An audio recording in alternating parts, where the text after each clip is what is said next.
संग्रह वृत्ति लोग संग्रह करते। अरे नारद जी ने कहा हिरण्याक्ष जा भैया, हिरण्याक्ष नचने लगे, हे पार्वती बोला नचने लगे।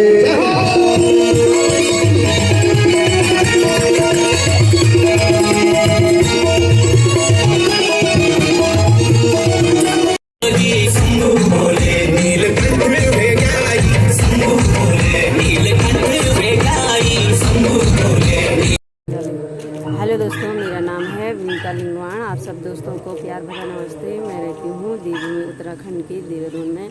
दोस्तों, आपको पता ही होगा कि हमारे मोहल्ले में भागवत कथा चल रही है और मैं गा रही हूँ भागवत कथा में और आपको सुनाती हूँ व्यास जी किस तरह से कथा का प्रवचन करते हैं और किस तरह से।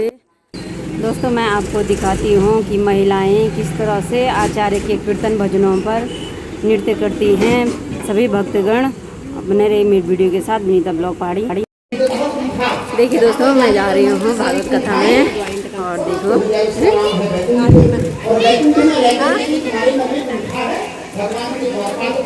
ये देखो दोस्तों, आज कितने श्रद्धालु हैं और हम लेट में जा रहे हैं। आज कर रही हूँ ब्लॉगिंग की शुरुआत बहुत ही देर में। संध्या के समय ध्यान देना। कथाएं आपने बहुत सुनी होंगी और बहुत सुनोगे, मगर कथा से कुछ बातों को हम लेकर के जाएं तो तभी हमारा कल्याण है। संध्या के समय दीदी अपने पति कश्यप जी से कहने लगी, स्वामी जी मेरे मन में काम की पीड़ा जग रही है, काम बढ़ रहा है, स्वामी जी चलो मेरे साथ चलो, शयन कक्ष में चलो, मेरे काम की पीड़ा को शांत करो। कश्यप जी ने कहा, देवी जी दिमाग खराब है, कुछ क्या बुद्धि विवेक है कि नहीं है? आपको पता नहीं है संध्या का समय, और संध्या के समय एक तो भोजन नहीं करना चाहिए चाहे कितनी भी भूख हो। देखिए दोस्तों, आचार्य जी के कीर्तन भजन और कथा के प्रवचन सुनने के लिए कितने भक्तों की भीड़ उमड़ रखी है, बहुत ही भीड़ हो रखी है और सब अच्छे से प्रवचन सुनने में मग्न हो रखे हैं सब भक्तगण। राधे राधे। संध्या के समय सोना नहीं है, आहार नहीं करना, कोई गलत कार्य नहीं करना, अनुचित कार्य नहीं करना। और तुम कहती हो कि शयन करो, काम जग रहा है। देवी जी आपको पता है ये संध्या के समय, इस समय हमारे भगवान भोलेनाथ विचरण करते हैं, बहुत बड़ा पाप लगेगा। मगर दीदी स्त्री हट बार बार कश्यप जी से विनय करने लगी। कश्यप जी के कपड़े पकड़ करके फाड़ने लगे, नहीं स्वामी जी चलो मेरे साथ चलो, मुझे काम सता रहा है, मेरी काम की पीड़ा को शांत करो। कश्यप जी स्त्री हट के आगे विवश रहे, नहीं मानी दीदी और चले गए। शयन किया, मगर उसका परिणाम क्या हुआ? उसका परिणाम ये हुआ महाराज कि दीदी के गर्भ में असुर आ गए। क्या आ गए? असुर, राक्षस पैदा हो गए।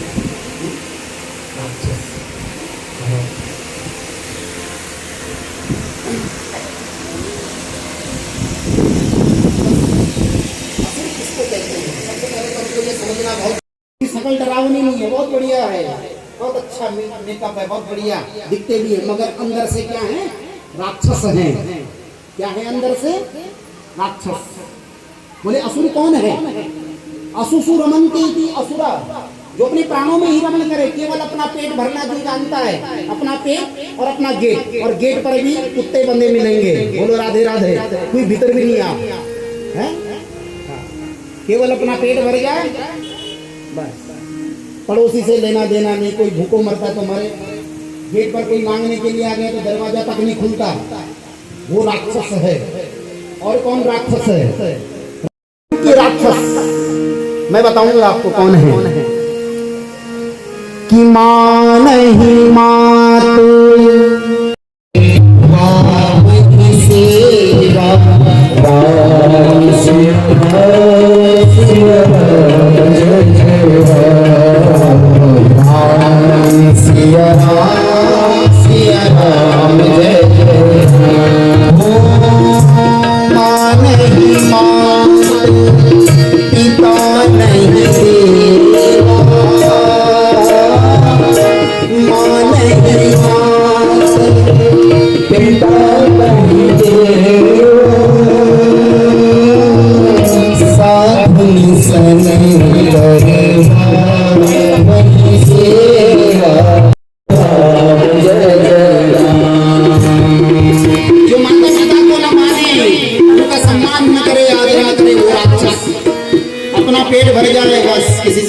दे नहीं, कोई भूखा मरे तो मरे, वो राक्षस। किसी के सुख दुख का ध्यान नहीं, वो राक्षस। साधुओं से जो सेवा करवाए, कई लोग हमने देखा है, पंडित जी को भी ऐसे आदेश देते जैसे ये करो वो करो, अपने से, अरे खुद करो ना, अपने से बड़ों से जो सेवा करवाए, वो राक्षस। माँ नहीं माता पिता नहीं देवा, साधु सन करवा वही सेवा। जिनकी यह, ये कौन कह रहा है? ये स्वयं भगवान शंकर कह रहे हैं। जिनके यह आचरण भवानी, जिनके यह आचरण भवानी। चल पड़ा नारद जी से प्रेरित होकर के, संग्रह वृत्ति लोग संग्रह कर। अरे नारद जी ने कहा, हिरण्याक्ष जा भाई जा। हिरण्याक्ष ये दिति के गर्भ से पैदा हुए, हिरण्याक्ष और हिरण्यकशिपु।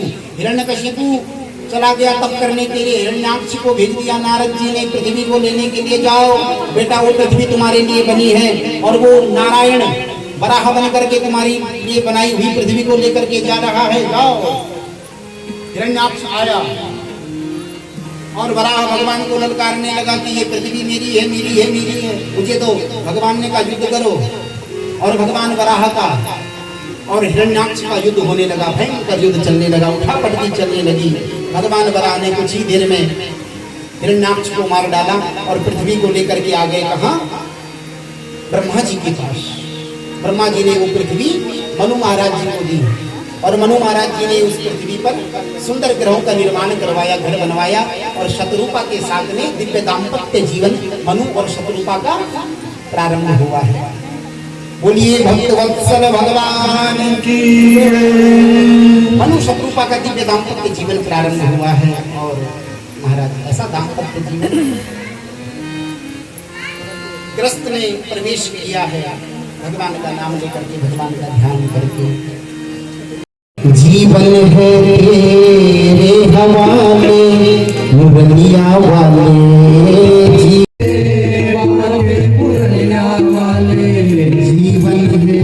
जीवन है तेरे हवाले।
जीवन है तेरे हवाले, दुनिया वाले जीवन है तेरे हवाले, प्यारे दुनिया वाले, प्यारे दुनिया वाले, प्यारे दुनिया वाले, प्यारे दुनिया वाले, प्यारे दुनिया वाले, प्यारे दुनिया वाले, जीवन है तेरे हवाले, दुनिया वाले जीवन है तेरे हवाले, दुनिया वाले। जय हो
कर्दम ऋषि के नेत्रों से भी अश्रु बिंदु टपके और उन बिंदुओं से एक सरोवर बन गया।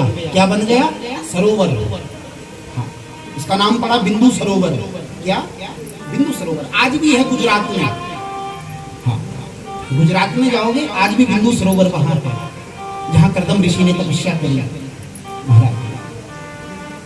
उस सरोवर के किनारे कर्दम ऋषि ध्यान में है। इधर आए मनु महाराज शत्रुपा और अपनी कन्या देवहूति को लेकर के देखा कि हम जिसके साथ में अपनी कन्या का विवाह करना चाहते हैं वो तो खूब ध्यान में है, वही भजन पूजन खूब करते, इसका मतलब ये योग्य है मेरी कन्या की। अपनी कन्या को बिठाया, प्रणाम किया, संत के चरणों में प्रणाम किया, कर्दम ऋषि के चरणों में प्रणाम किया। कर्दम ऋषि से निवेदन किया कि हमें प्रभु की आज्ञा हुई है, क्या आपको हमारी कन्या पसंद है? हमारी कन्या का हाथ थामिए, हमारी कन्या के साथ में विवाह कीजिए। बोले महाराज आप नीचे बैठे हुए हैं। कर्दम ऋषि तुरंत अंदर गए और अंदर जाकर के अपनी कुटिया से आसन लेकर के आए। आसन बिछा दिए 3। कितने? 3। एक मनु के लिए, शत्रुपा के लिए और एक देवहूति के लिए। मनु भी आसन पर बैठ गए, देवहूति भी। मनु आसन पर बैठ गए, शत्रुपा भी आसन पर बैठ गए, मगर देवहूति विचार करने लगी। देवहूति विचार करने लगी कि आसन पर बैठूं कि ना बैठूं। क्यों? यदि आसन पर बैठती हूं तो ये माना जाएगा कि मैंने अपने होने वाले पति से क्या करवाई? सेवा करवाई। और पति से कभी सेवा बोलो ना, नहीं बोलेंगे। हाँ हमको पता है। देवी जी रिमोट से चैनल बदल रही है, स्वामी जी वो कर्ज घुमाना चाहिए। देवी जी लगी हुई है मोबाइल पर नीचे करने के, स्वामी जी लगे वहाँ चटनी पीसने में। अरे पति से सेवा नहीं करवानी चाहिए, पति की तो सेवा होनी चाहिए। बोलो राधे राधे। राधे राधे। अगर मैं आसन पर बैठती हूँ तो ये माना जाएगा कि मैंने होने वाले पति से क्या करवाई? सेवा करवाई। और यदि नहीं बैठती, एक बात और है, यदि नहीं बैठती तो कहीं ये ऐसा न समझे कि देखो तो देखो बड़े राजघराने की कन्या, क्योंकि पूरी पृथ्वी के एकमात्र स्वामी है कौन? मनु। पूरी पृथ्वी के। अरे एक बीबी का वाल न कमा बाबा बराबर कोई नहीं जाने, मगर मनु महाराज जी के पास पूरी पृथ्वी है। पूरी पृथ्वी के मालिक है मनु महाराज, उनकी कन्या है देवहूति। अगर नहीं बैठती तो कहीं अपने मन में ये ना सोचे कि बड़े घर की कन्या है, मेरे मामूली आसन में क्यों बैठेगी।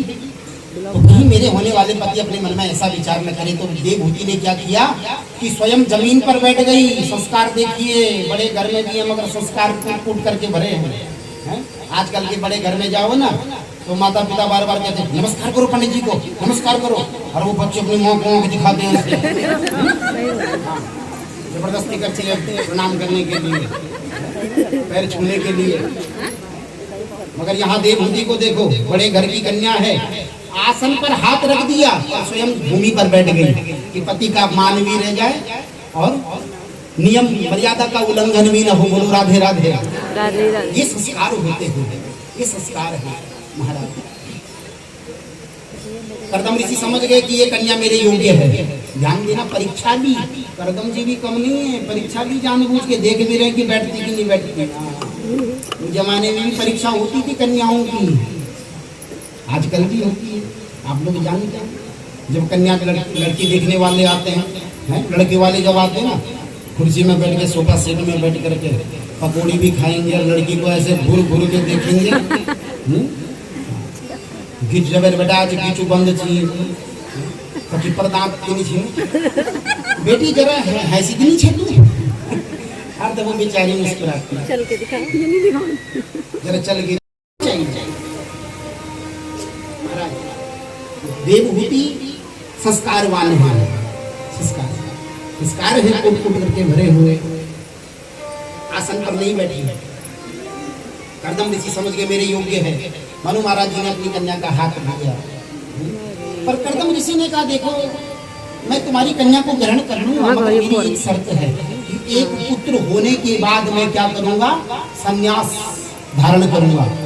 एक पुत्र हो जाए बस, उसके बाद मैं क्या माला झोली पकड़ के चल पड़ूंगा। कहीं ऐसा ना हो कि बाद में तुम आकर के झगड़ा करो, केस डाल दो मेरे ऊपर है कि हमारी बेटी को छोड़ करके चला गया। मैं पहले मेरी शर्त ये है कि एक बेटा होने के बाद मैं संन्यास धारण करूंगा। क्या तुमको मंजूर है, तुम्हारी कन्या को मंजूर है? तो अपनी कन्या को कहा बेटी बोल बोल, कुछ बोल, बाद में मत बोलना।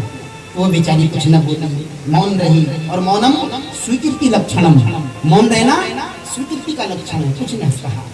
पिता की हाँ में हाँ मिलाई, दोनों का विवाह हो गया, बड़ी धूमधाम से विवाह किया। गृहस्थ उपयोगी वस्तुएं जो होती थी वो दान में दी, ज्यादा कुछ नहीं, जितना घर के लिए जरूरी वस्तुएं। दहेज की प्रथा हमारे सनातन धर्म में नहीं थी, आजकल की बात और है।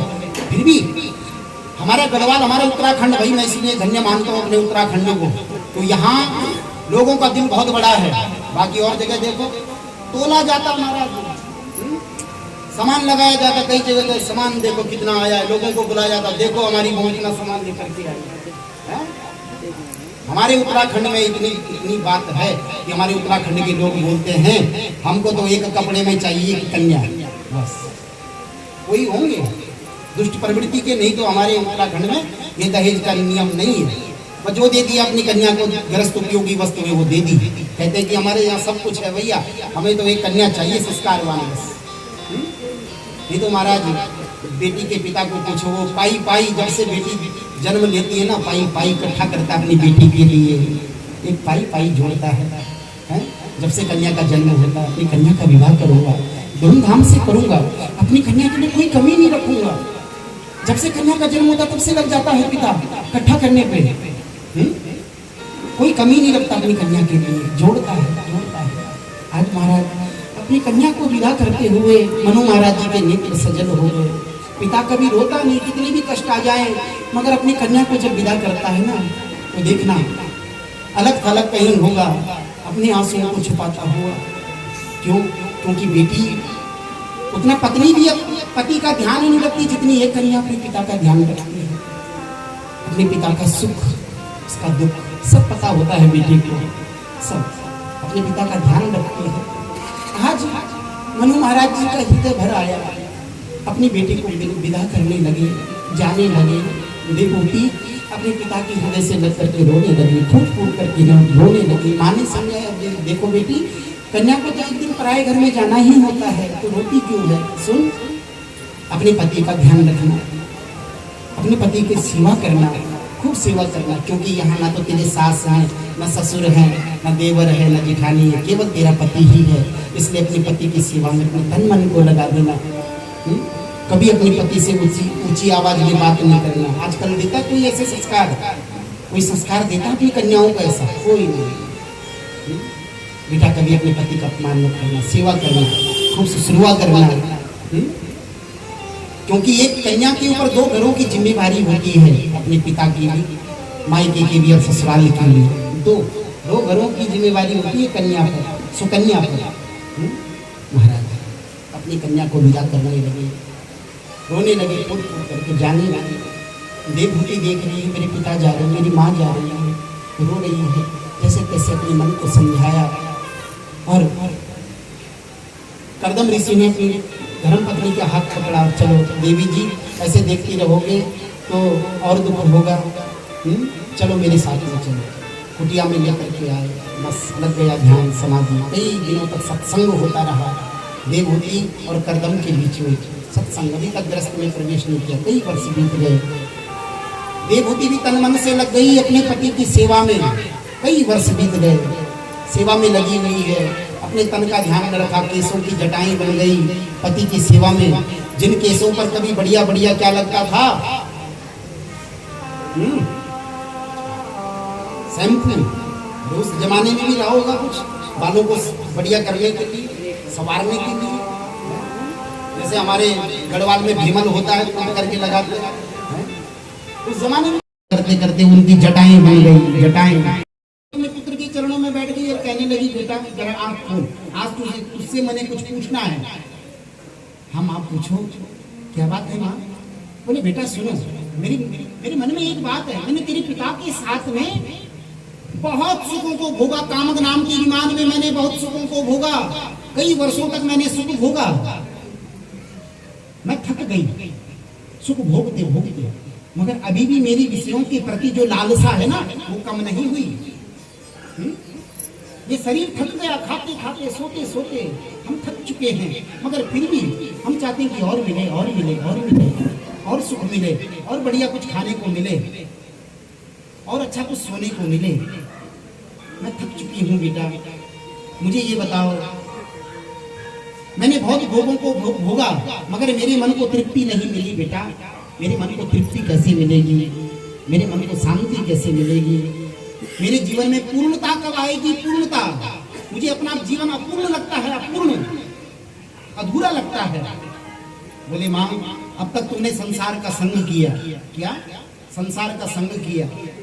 ये संसार क्या है? अपूर्ण है। पहले आपको पूर्ण से जुड़ना पड़ेगा। किससे जुड़ना पड़ेगा? पूर्ण से। वो पूर्ण कौन है आप जानते हैं? दिन रात कहते हैं तुम पूर्ण परमात्मा, तुम अंतर्यामी। पूर्ण वो परमात्मा है, बाकी सब अपूर्ण।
सुमरे वचन सुमरे वचन सुमरे वचन सुमरे धूनी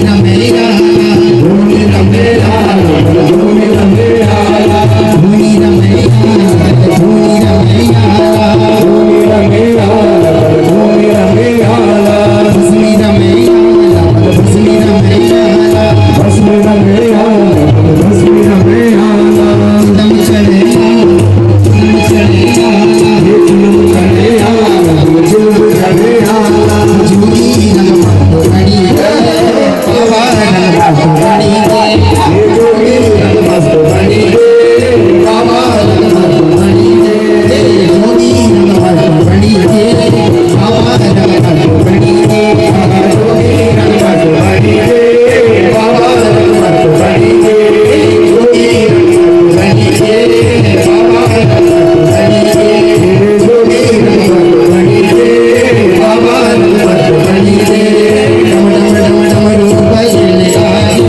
बजने आए पार्वती भोला बजने आए पार्वती भोला बजने आए पार्वती भोला बजने आए पार्वती भोला बजने आए पार्वती भोला बजने आए पार्वती भोला बजने आए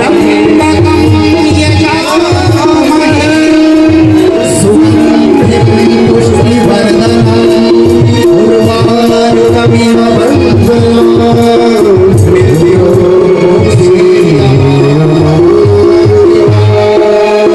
बोलिए शंकर भगवान की जय हो आनंद की जय हो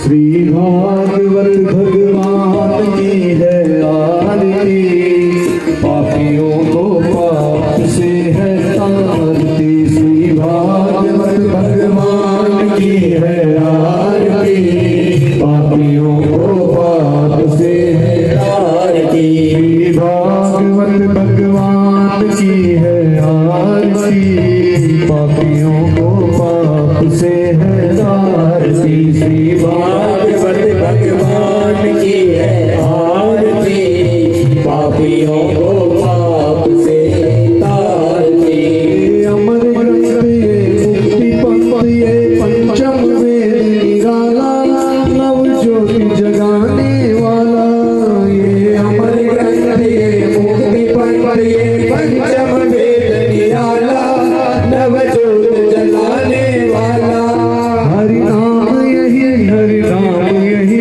हरि नाम यही हरि नाम यही हरि नाम यही हरि नाम यही हरि नाम यही हरि नाम यही जग के मंगल की आरती पापियों को पाप से है तारती श्री भागवत भगवान की है आरती पापियों को पाप से तारती श्री भागवत भगवान की है आरती पापियों को पाप से है तारती श्री भागवत भगवान की है आरती पापियों को पुनीत पापों को मिटाने वाला हरि दर्श कराने वाला ये सुख करनी ये दुख हरनी ये सुख करनी ये दुख हरनी ये सुख करनी ये दुख हरनी ये सुख करनी ये दुख हरनी श्री मधुसूदन की आरती पापियों को पाप से है तारती श्री भागवत भगवान की है आरती पापियों को पाप से है तारती ये मधुर बोल जग पंडित बोल संस्कार दिखाने वाला बिगड़ी को बनाने वाला ये मधुर बोल जग पंडित बोल सन्मार्ग दिखाने वाला बिगड़ी को बनाने वाला बिगड़ी को बनाने वाला बिगड़ी को बनाने वाला पापियों को पाप से है तारती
देवा त्वमेव सर्वं मम देव देवा त्वमेव सर्वं मम देव देवा त्वमेव सर्वं मम देव देवा ॐ तत्त्वधीस्तं शोभय अंगमंगलं शरणं सर्वदष्टं सर्वपापं विमोहिते जलं शीतले जलेन आत्मादिवचने आत्मादिवेदने आराधिकं वैदानि धर्माणि प्रथमानि आसन्नाति हिमालय संसंसुरोहि शाद्वाः सन्तिवीराः राजाधिराजाय पृथिवीशायिने नमो यं वैष्णवाय कुर्महे समे कामान् कामकामाय मह्यं कामेश्वरो वैष्णवो ददातु वीराय वैष्णवाय महाराजाय नमो विश्वतो विश्वतो बाहरो विश्वस्तात् संभाव्यं भक्तिसंकल्पो जावा भोजनेन्द्र देवा एकदन्ता गुरुमहि वक्रतुण्डाय धीमहि जय हो नर्मदा नासो विश्वका दुर्गा मैया की जय हो दुर्गा महारानी जय हो सर्वमैया की जय हो उत्तराखंड धाम की जय हो सद्गुरुदेव भगवान की जय हो जयकारा वीर बजरंगी दामन सांचे दरबार की जय नमः पार्वती पदे बोलो हर हर हर महादेव शंभो ओम शांति शांति शांति सर्वाष्ट शांतिर्भवतु व्यासी महाराज की जय हो श्रीमद् महापुराण की जय हो आइए सभी लोग एक एक करके व्यासी महाराज जी से आशीर्वाद लेंगे और आरती प्रसाद लेकर यहाँ से जाएंगे कृपया खाली हाथ कोई नहीं जाएगा आरती प्रसाद लेके जाएं और कल 8 बजे से भोजन होगा आइए सुंदर भजन के माध्यम से आज उनके दिवस की कथा को मेरा धन्यवाद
सुमरेंदा बाबा शंभु भोलेनाथ अरे अंगुलिया वो जोगी धुनो मरनो बोले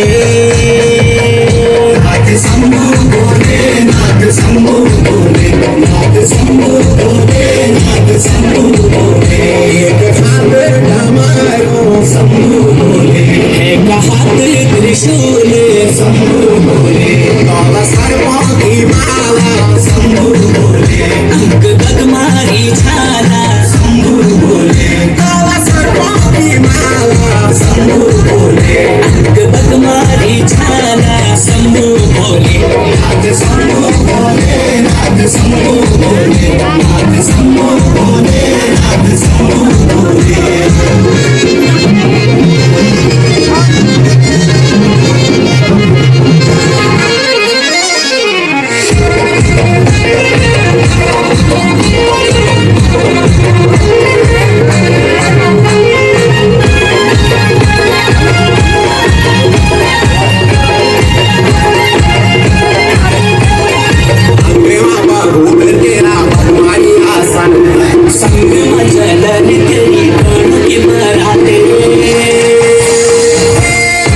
बाबा भूत तेरा भगवानिया सल संग मचा डाली तेरा गानों की बाराते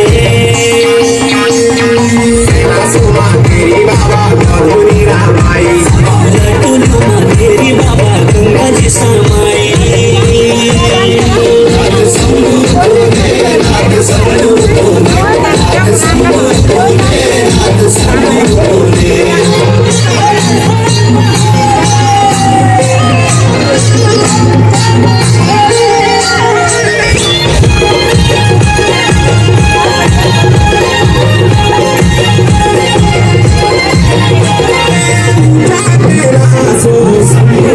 पूजा कैलासो शंभु भोले तूने रामाई शंभु भोले तेरी लंबी बालूड़ों में शंभु भोले तेरी लंबी बालूड़ों में शंभु भोले गंगा जी समाई शंभु भोले गंगा जी समाई शंभु भोले नाथ शंभु भोले नाथ शंभु भोले नाथ शंभु भोले नाथ शंभु भोले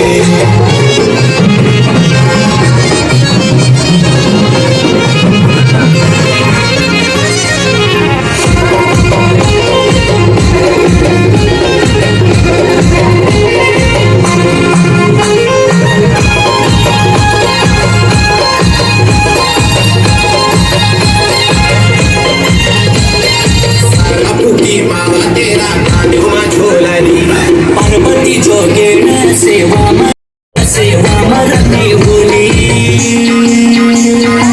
सनी बाबू तेरो